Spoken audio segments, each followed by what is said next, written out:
The fork paused halfway to my mouth, a piece of pan-seared salmon trembling just inches from my lips. Outside, the city hummed its usual nightly tune, but inside our little booth, the world had ground to a halt. Sarah had just dropped her bomb, casually, between a sip of Chardonnay and a comment about the restaurant's new decor. "Oh, by the way," she'd started, the 4 most dangerous words in a marriage. "My friend Jake is in a bit of a jam. His new lease fell through, and he needs a place to crash for just a few weeks. I told him he could use the guest room. He's moving his stuff in tonight." The salmon slid from my fork, landing with a soft, final thud on the pristine white plate. My anniversary dinner. Our 10th. A metallic tang, sharp and coppery like an old penny, flooded my mouth. It was the taste of betrayal, and it completely overwhelmed the expensive meal I could no longer eat. I watched her, really watched her, as she fussed with her napkin, refusing to meet my gaze. Her fingers, long and delicate, toyed with the stem of her wine glass, and the candlelight glinted off the diamond wedding ring I'd slipped onto her hand a decade ago. It felt like a prop in a poorly staged play, a cheap mockery of the vows we'd taken. She wasn't looking at me because she knew what she was doing. She knew what this meant. It was all there in the slight tremor of her hand, the determined set of her jaw, my chest constricted, a painful tightening that was equal parts white-hot rage and bone-deep humiliation. She wasn't asking for my permission. She was informing me of a decision already made. Jake, her friend from the gym, the one whose name had started popping up in her stories with increasing frequency these last few months. He was moving into my house, tonight. The audacity of it was breathtaking. She was bringing her affair into our home, into the bed down the hall from our own, and expecting me to just... what, accept it? Be the gracious, understanding husband while she explored her options under my own roof? A cold fire began to burn in my gut, cauterizing the wound she'd just inflicted and hardening it into resolve. I glanced at my watch, the hands ticking past 9 o'clock. A different clock was ticking louder in my head, a digital countdown.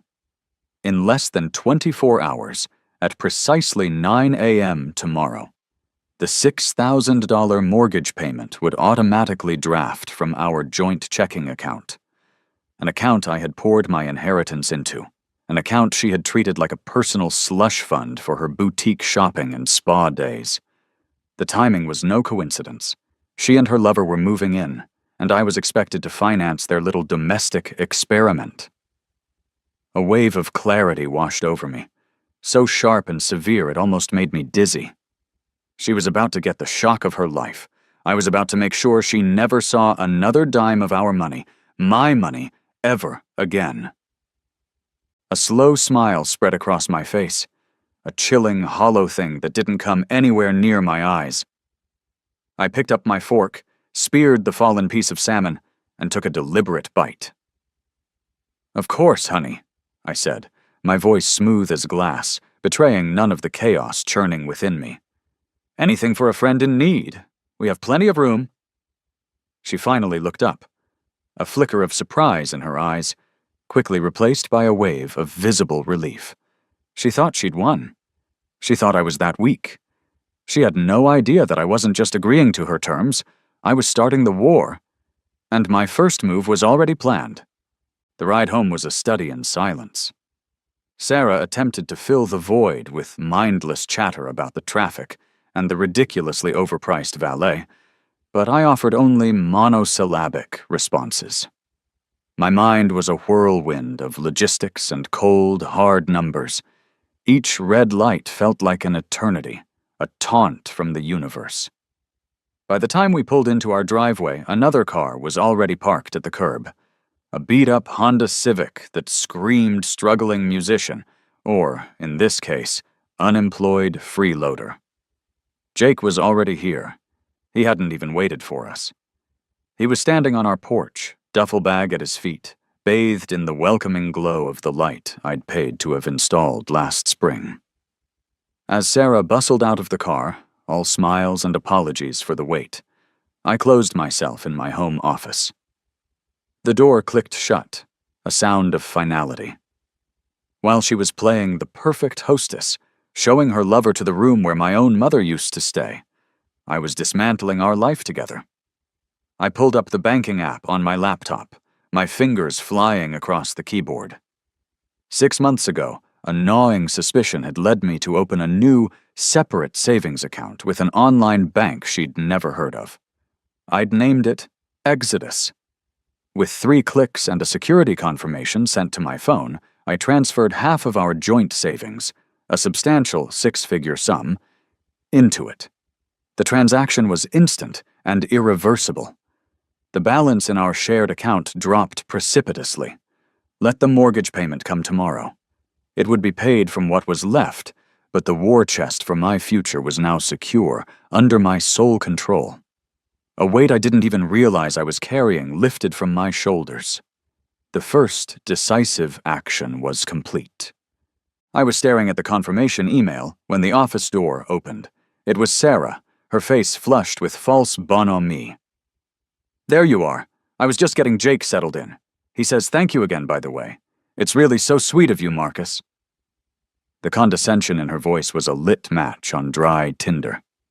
I stood up, my chair scraping against the hardwood floor. "You can't just move your boy toy in here, Sarah."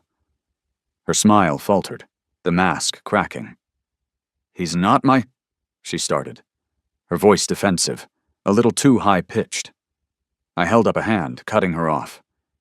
"Save it. We both know what this is." We stared at each other across the room, the 10 feet of space between us a chasm filled with a decade of unspoken truths and fresh lies. Her eyes darted away, unable to hold my steady, accusing gaze. She knew that I knew. The game was over before it had even begun, and the look on her face, a mix of shock and dawning fear, was more satisfying than any anniversary dinner. She closed the door without another word. An hour later, the house was quiet. Too quiet.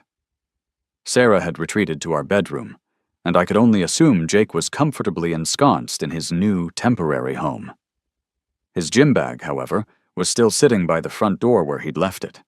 It was a cheap nylon thing, overflowing and partially unzipped. I told myself I was just moving it out of the entryway. I told myself it was for the sake of tidiness. But as my fingers closed around the strap, I knew I was going to look. Inside the guest room, I dropped the bag onto the floor. A few t-shirts and a pair of worn-out running shoes spilled out. But tucked into a side pocket, I saw a folded sheaf of papers. It wasn't an eviction notice or a letter from a landlord. It was a formal lease agreement, signed and dated. My blood ran cold as I read the tenant's name: Jake Miller and Jessica Albright. The address wasn't for a new apartment he'd lost, but for a place he was already living in. According to the document, his lease there wasn't up for another 4 months. And the final damning detail, the move-out date scrawled in the margins in what looked like a woman's handwriting, was yesterday's date. He hadn't been between apartments. He'd been kicked out by his ex-girlfriend. I stood there in the silent guest room, the crisp papers trembling in my hand. The lie was so blatant, so insulting in its simplicity. They hadn't even bothered to craft a believable story. The mortgage payment deadline loomed in my mind, no longer just a financial pressure point, but a strategic one. This was planned. It was all a calculated performance, timed perfectly to coincide with our largest monthly expense. They wanted to establish him in my house, create a new status quo, and do it at a moment of maximum financial leverage, assuming I'd be too distracted or too weak to fight back. They thought I would just roll over and fund their sordid little arrangement. I folded the lease agreement carefully and slipped it into my pocket. It was evidence, hard proof. The second I touched those papers, the fight became real. They had made a critical miscalculation. They had mistaken my patience for weakness. They had no idea who they were dealing with. The morning after was surreal. The mortgage payment had drafted at 9 a.m. sharp. A silent digital amputation from an account now critically wounded. I watched the confirmation pop up on my screen. A grim notification that for 1 more month I was paying for the roof that sheltered my wife and her lover. From my office window, I had a perfect, panoramic view of the back patio, the one I'd spent an entire summer building, laying each stone paver with my own hands. And there they were, Sarah and Jake, lounging in the wicker chairs I'd bought for our 5th anniversary, sipping coffee from our matching his and hers mugs. The irony was so thick I could choke on it. Her laughter, a sound that I once cherished, now drifted up to my window like a poison dart. I watched as she leaned in, her expression animated, and placed a hand casually on his thigh. It wasn't a fleeting, friendly touch. It rested there, proprietary and familiar. He covered her hand with his own. My knuckles went white around the mouse. This wasn't just an affair. This was a hostile takeover. They were colonizing my life. One coffee cup, one shared laugh, one intimate touch at a time. That was when I picked up my phone, slid open the camera app, and zoomed in. Click. The first piece of new evidence. Her hand on his leg. Click. His hand covering hers. I would document everything. Every smile, every lingering glance. I was no longer a husband. I was a private investigator in my own home. The pettiness of her next move came to light around noon. I decided to order a few books online, guides to navigating high-conflict divorce. It seemed fitting. I proceeded to check out, entered the details of our primary joint credit card, and hit place order. A red banner appeared. Transaction declined. I tried again, thinking I'd made a typo. Declined. I pulled out the secondary card, the one we used for travel rewards. Declined. A cold dread, different from the hot anger of the morning, crept up my spine. I logged into the credit card portal. My name was still on the account, but my card status was listed in bold red letters, deactivated. She must have done it this morning, or perhaps days ago. She had called the company, used her authority as the primary account holder, and financially neutered me. Or so she thought. It was a move designed to panic and control, to make me dependent on her goodwill. The reveal was staggering not for its financial impact, I had my own accounts, but for the premeditation it exposed. This wasn't a recent dalliance. This was a long con. This was war, and she had been preparing her supply lines for months. As a final, bitter test, I clicked over to the Netflix tab that was still open on my browser. I hit refresh. The screen prompted me to log in. I typed in our familiar password, Marcus and Sarah forever. Incorrect password. She'd changed that too. A petty, juvenile act that somehow felt more intimate and insulting than the credit cards. She was locking me out of our shared digital life, erasing me one password at a time. Later that afternoon, I found her in the kitchen, humming as she unloaded the dishwasher. She turned, a bright, false smile plastered on her face. "Hi, Jake and I were just thinking about ordering pizza tonight. Any preference?" I leaned against the doorframe, crossing my arms. My calm was unnerving her. I could see it in the way she refused to stand still. "Marcus, we need to talk like adults here," she said, her tone shifting to one of serious concern, as if I were the one being unreasonable. "I agree," I replied, my voice level. "Adults don't move their affairs into the family home." She flinched. "I told you he's not my affair. Jake is just a friend who was in a tough spot." Her denial was practiced, smooth, but the words were hollow. She was lying to my face, standing in the kitchen I paid for. "Really? A friend?" I pushed off the doorframe, taking a step closer. "Friends don't pack 3 weeks of clothes for a few days, Sarah." I saw the flash of panic in her eyes. She didn't know I'd seen the overflowing duffel bag. It was a small detail, but it was a crack in her story, and we both knew it. "It's a big bag. It looks like more than it is," she stammered, turning back to the dishwasher, her hands clattering against the plates. The conversation was over. I had landed my blow. I had let her know I was paying attention. As the blistering afternoon heat finally began to give way to the evening chill, I remained at my post by the office window. They had migrated from the chairs to the outdoor sofa, sitting closer now. The setting sun cast long shadows across the yard, painting them in hues of orange and red. The temperature drop outside matched the growing clarity inside me. The hot, chaotic rage was cooling, solidifying into something harder, colder, and far more dangerous. Purpose. I switched my phone's camera from photo to video, resting it on the windowsill for stability.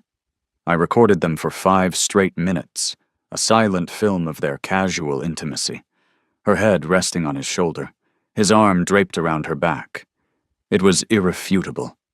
As darkness fell completely, I sat at my desk, the only light coming from my monitor as I uploaded the day's photos and videos to a secure cloud folder, the same one where I'd saved a PDF of Jake's fraudulent lease. Each file was a bullet. Each piece of evidence was a nail in the coffin of her lies. She thought she was being clever with her credit card tricks and password changes, but those were the moves of an amateur. I was building a professional case, brick by damning brick. Sleep was a forgotten luxury. Long after Sarah's breathing had evened out into a steady, peaceful rhythm beside me, a sound that was now deeply unsettling, I found myself roaming the silent, darkened house. I moved like a ghost through rooms that suddenly felt alien, my feet padding softly on the cool hardwood floors. In the living room, a faint glow emanated from the coffee table. It was the shared iPad, the one we used for recipes and streaming movies on the couch. Sarah must have left it there after I'd locked her out of Netflix on the main TV. I picked it up, intending to plug it in, but the screen lit up with a notification banner at the top. A text message. Not for me, but for her. From Jake. The preview was short, just 6 words. "You were amazing today." He suspects nothing. My heart hammered against my ribs, a frantic, trapped bird. With a trembling finger, I swiped to open it. She hadn't logged out.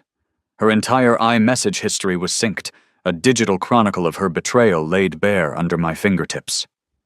I sank onto the sofa, the leather groaning under my weight, and I began to read. It was all there, months of it. I scrolled backward, watching their affair blossom from flirty post-workout texts to explicit plans for their future. My future. My house. My money. They had nicknames for me. The Warden, Mr. Bank Account, the Golden Goose. Each message was a fresh stab of betrayal. I saw the planning for his arrival, the discussion about the timing, the way she'd reassured him I was too predictable, too passive to put up a fight. And then I found it. The conversation that changed everything. It was a thread from 2 weeks ago, a discussion about legal strategy. "My lawyer was very clear," Sarah had written. "You need to be living here to establish residency. Once you're officially a tenant, it strengthens my claim to the house when I file." Jake had replied, "So I just have to stick it out for a month or so, even with him there." Sarah's response made my blood run cold. "Especially with him there. It shows we tried to make it work. William says it looks better to the judge. Just play nice, be the helpful friend. And let me handle Marcus. He'll fund our transition without even knowing it." Williams. She had a lawyer. Not just a friend, not just a fling, but a lawyer. This was a premeditated legal and financial assault, and Jake's moving in was the opening salvo, a tactical maneuver advised by her attorney. I felt the floor drop out from under me, but instead of panic, a strange, terrifying calm settled in its place. They had given me their entire playbook. In that moment, sitting in the dark with the damning blue and gray bubbles of their conspiracy glowing on the screen, a vision of the future bloomed in my mind, vivid and startlingly clear. It wasn't a dream of revenge, not exactly. It was a premonition of victory. In 6 months, I'll be standing on the deck of a different house, a place that is entirely my own, with the crisp, clean scent of pine in the air. The city, this life, this woman, will be a distant memory, a chapter I've finished reading. I'll be with a different woman, someone whose laughter doesn't sound like a betrayal, someone whose touch is genuine. We'll be drinking coffee, and she'll ask me what I'm smiling about, and I'll just shake my head, a private joke playing out in my mind. And I will be laughing. Not a bitter laugh, but a deep, genuine laugh of pure, unadulterated freedom, thinking about how perfectly this all worked out for me, how their perfect setup was the catalyst that blasted me out of a mediocre life I had mistaken for a happy one. This vision wasn't a fantasy. It was a promise I was making to myself. It was the destination, and the path to get there had just become crystal clear. The next morning, I was a new man, playing a new role. I came downstairs whistling, a sound Sarah hadn't heard in years. She and Jake were already at the kitchen island, looking tense, likely wondering what my next move would be after our confrontation yesterday. I smiled brightly, opening the refrigerator. "Morning, you two. I was just about to make a pot of coffee. Want some?" Sarah stared at me, dumbfounded. Jake just blinked, looking wary. "And hey," I continued, pulling out the bacon, "I'm making a big breakfast. Jake, you've got to be tired of takeout. You're our guest, after all. Let me cook for you." I was the perfect accommodating husband, the cheerful, oblivious cuckold. Their confusion was palpable and delicious. I spent the day being relentlessly helpful. I offered Jake advice on the best local running trails. I asked Sarah if she needed me to pick up anything from the store. I was playing my part so well they started to relax, exchanging small, triumphant smiles when they thought I wasn't looking. They believed their plan was working. They believed I had accepted my fate. While they were basking in their perceived victory, I was in a sterile downtown high-rise, sitting across a large mahogany desk from a man named Attorney David Williams, my attorney. He was sharp, focused, and exuded a reassuring, no-nonsense competence. I had found him through a friend, and his reputation preceded him. "She retained a lawyer named Williams?" he asked, a thin smile playing on his lips. "I know him. Aggressive but sloppy. He relies on his clients being smarter than their spouses. It's a bad bet in this case." I had laid it all out for him. The timeline, the sudden arrival of Jake, the blocked credit cards, the lease I'd found, and the pièce de résistance, the screenshots of the text messages from the iPad. I had spent 2 hours before dawn meticulously photographing every single incriminating conversation. "This is extraordinary, Marcus," Williams said, leaning back in his chair. "Most of my job is digging for this kind of proof. You've served it to me on a silver platter." "So, what's our move?" I asked, my voice tight with anticipation. "Our move is to let them get comfortable," he said, steepling his fingers. "Her lawyer is advising her to establish Jake's residency. Fine, we'll let him establish it. We want him so entangled in this that he can't get out. Right now, your wife thinks she's in control. She thinks she's cut you off financially and is slowly taking over the house. We let her keep thinking that." "But the money, the house." "The money you moved is safe. We'll file an injunction to freeze the remaining joint assets at the right moment. As for the house, you've been paying the mortgage. You have the records. Her little ploy with the credit cards is a gift. It shows malicious financial intent. But the texts are the kill shot. A lawyer advising a client to commit what amounts to residency fraud to gain leverage in a divorce? Another attorney would have a field day with that. But we can do better." He leaned forward, his eyes gleaming. "We need to know more about Jake, the ex-girlfriend Jessica Albright, on that lease. She's our next stop, but you can't be the one to do it. You're playing the part of the happy husband, remember? So, what do you suggest?" "I suggest you hire a private investigator I work with. He's discreet, he's brilliant, and he will find out everything there is to know about Mr. Jake Miller and his living arrangements. Let's see how this perfect setup looks when we shine a very bright, very unflattering light on it." I walked out of that office feeling 10 feet tall. The fog of humiliation had lifted, replaced by the cold, clear air of strategy. I had a plan. I had a team. That afternoon, While Sarah and Jake were laughing on the back patio, I made a call from my car parked a block away. The man on the other end had a quiet, gravelly voice. I gave him the details. Jake Miller, Jessica Albright. Their last known address. "I'm on it," he said, and the line went dead. The game had changed. They thought they were playing checkers. I was about to start playing chess. For 2 weeks, I was the model husband, a paragon of patience and denial. I made them breakfast, asked about their days, and feigned ignorance with an Oscar-worthy performance.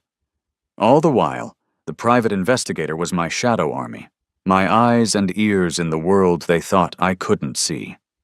The report landed in my secure email inbox on a Tuesday morning. It was concise, professional, and more damning than I could have possibly imagined. The file contained a series of high-resolution photographs, time-stamped and geotagged. There was Jake, not at a coffee shop looking for jobs, but letting himself into his ex-girlfriend's apartment building with his own key fob. There he was, carrying in her groceries, his arms slung casually around her waist. The final photo, taken just this morning, showed them sharing a kiss on her balcony, a tender, domestic moment. He had never left her. He wasn't crashing on my couch because he was homeless. He was crashing there on his nights off from his real life. He wasn't just playing me. He was playing Sarah, too. The realization hit me not with anger, but with a profound, icy clarity. She had brought a viper into our home, thinking he was her ally, but he was loyal only to himself.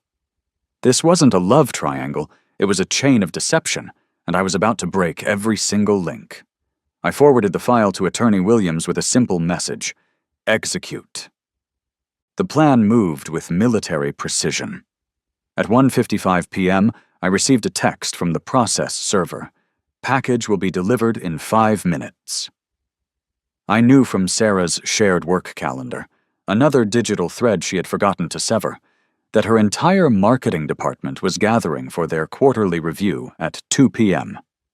I pictured the scene. The polite, professionally dressed server walking through the glass doors of her sleek downtown office, asking for Sarah Collins. I imagined the eyes of her colleagues turning, the curious whispers. I saw him hand her the thick manila envelope, her name, and the words petition for dissolution of marriage typed neatly on the front. I envisioned the blood draining from her face, her composure shattering in front of the very people she worked so hard to impress. While her world was imploding in a public forum, my world was being rebuilt. At that exact moment, a locksmith was at my front door, the whir of his drill methodically erasing her access to the house. New tumblers, new deadbolts, new keys that belonged only to me. Jake's duffel bags, which I had packed myself that morning, sat neatly by the curb like a sad, abandoned memorial to their failed coup. She must have broken every speed limit getting home. I heard the squeal of her tires as she pulled into the driveway, the car door slamming with enough force to rattle the windows.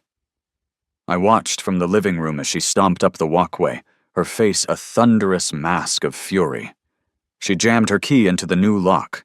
It didn't fit. She tried again, rattling it with frantic, impotent rage. Then came the banging, a series of loud, hollow thuds against the solid oak door. I let her go on for a full minute before calmly walking over and opening it, leaving the security chain in place. She stood on the porch, breathless and wild-eyed. "You can't lock me out of my own house," she shrieked, her voice cracking. "It's interesting you should say that," I replied, my tone deliberately calm and quiet, forcing her to lower her own. "I'd invite you to check the deed, Sarah. Then check the bank statements. Check who's been paying the mortgage solo for the past 8 months while your contribution went to, well, other things." I had the paperwork from Williams, showing every transfer I'd made to cover her share long before this fiasco began. "This is insane, Marcus," she yelled, pointing a trembling finger at me. "You've gone insane." "No, what's insane is thinking I'd continue to subsidize your love nest under my own roof. I said, my voice hardening. What's insane is believing your little plan was ever going to work. Jake is my guest. He has rights. Jake has a girlfriend named Jessica, Sarah, I said, letting the name hang in the air between us. He's been with her every single day. The PI has some lovely photos if you'd like to see them. Or you could just ask him. Oh, wait, I said, feigning recollection. You probably can't. He seems to have cleared out. I gestured to the bags on the curb. Her eyes followed my gesture, and the last bit of fight seemed to drain out of her, replaced by a dawning, horrified confusion. She wasn't just losing me. She was realizing her co-conspirator had abandoned her. By sunset, the war was over, and she just didn't know all the terms of her surrender yet. I watched through the window as she finally gave up. Her shoulders slumped in defeat, and got back in her car. She sat there for a long time, probably trying to call Jake, a man who had likely already changed his number. The PI's final act had been a quiet conversation with Jake himself. A simple presentation of the facts that made it clear his multi-woman grift was over. A few $100s had probably been enough to ensure his swift and permanent disappearance. As her car finally pulled away, my phone buzzed. It was a text from Attorney Williams. Injunction served. All joint accounts are frozen pending judicial review. She would discover that soon enough, when she tried to use her debit card to buy a bottle of wine or check into a hotel. She was locked out of her home. Her lover had vanished, and her access to our shared wealth was gone. I stood in the center of my silent, reclaimed house. It was finally, truly, just mine. The setting sun streamed through the windows, and for the first time in a very long time, I felt a sense of peace. The email from Sarah's new, very expensive lawyer had been predictable, full of blustering threats and false accusations of abandonment and cruelty. But her voicemails told a different story, a frantic medley of rage, tears, and eventually pleading. Her final gambit was a desperate appeal to our history, a request for one last session with Dr. Peterson, the couples therapist we hadn't seen in years. Just to talk, Marcus, she'd sobbed into the phone, so we can understand what happened. For closure. I knew it wasn't about closure. It was about control. It was one last attempt to manipulate me, to play the victim in a controlled environment with a sympathetic audience. I agreed immediately. It was the perfect stage for the final act. I arrived precisely on time, dressed in a calm, gray suit that felt like armor. Sarah was already there, sitting on the familiar beige sofa, looking pale and artfully distraught. She had positioned herself as the wronged wife, waiting for her unstable husband to be brought to heel.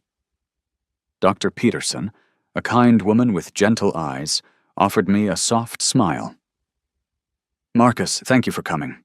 Sarah has expressed that she's feeling very overwhelmed by the recent escalation of events. She's hoping you can both talk through it. I nodded, taking the armchair opposite them. I'm happy to talk, I said, my voice even. In fact, I've prepared for it.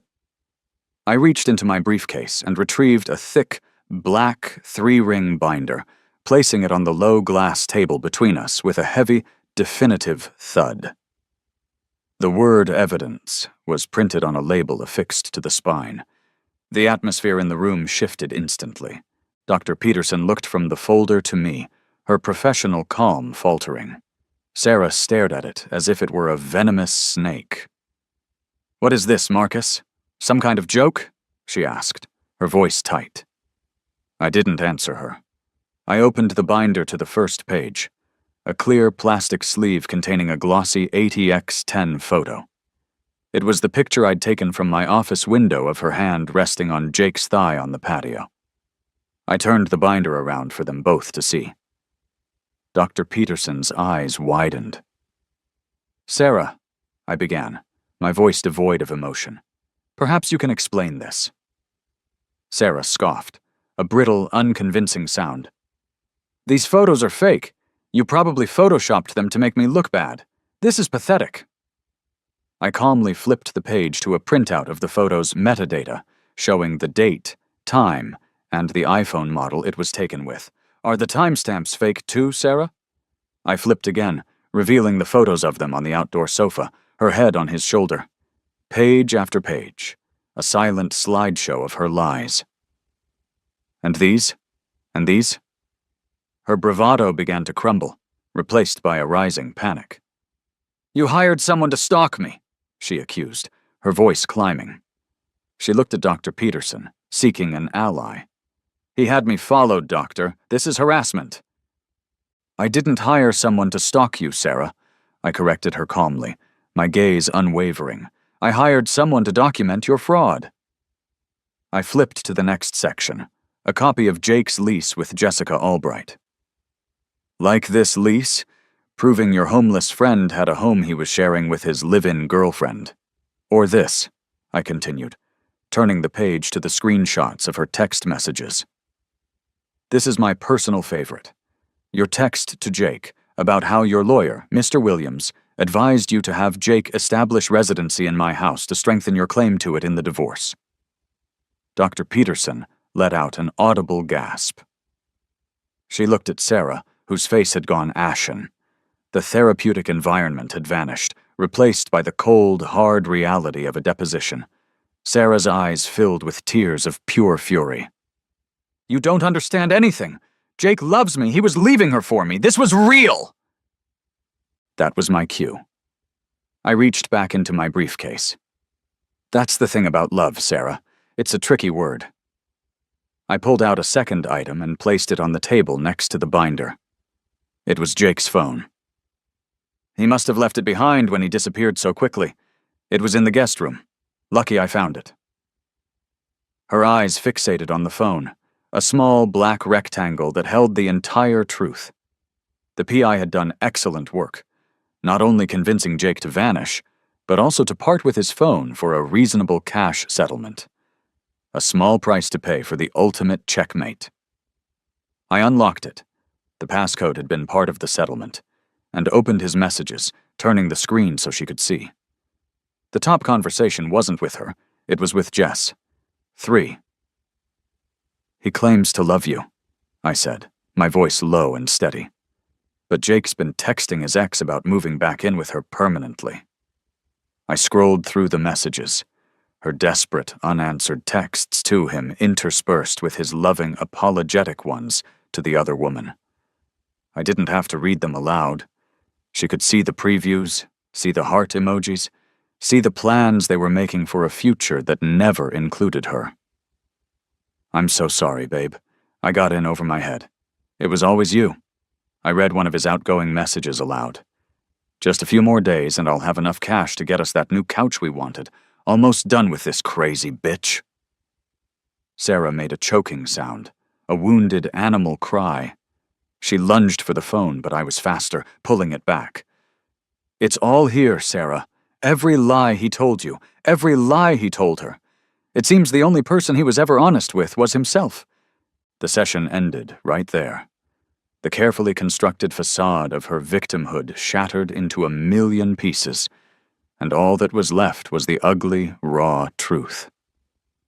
She finally broke, dissolving into racking sobs, her face buried in her hands. Dr. Peterson sat in stunned silence, a referee at a match that had turned into a slaughter. She looked at me, her expression unreadable, and then back at her weeping client. There was nothing more to say. The truth was on the table, undeniable and absolute. I stood up, adjusting the cuffs of my suit jacket. I took a business card from my wallet and slid it across the glass table until it stopped right beside Jake's phone. It was for Attorney Williams, my attorney. From here on out, all communication can go through him, I said softly.